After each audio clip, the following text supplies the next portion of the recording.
Yes.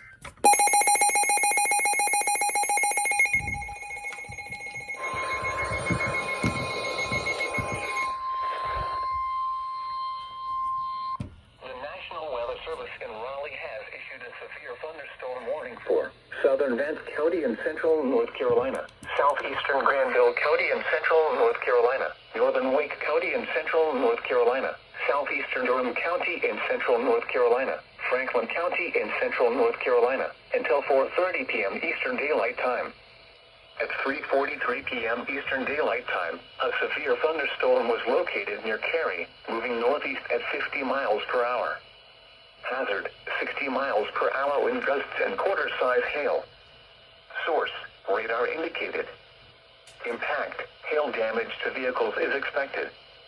Expect wind damage to roofs, siding, and trees.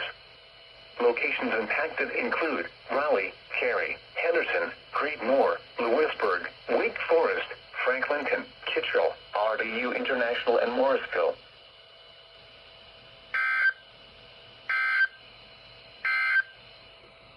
Here are the three.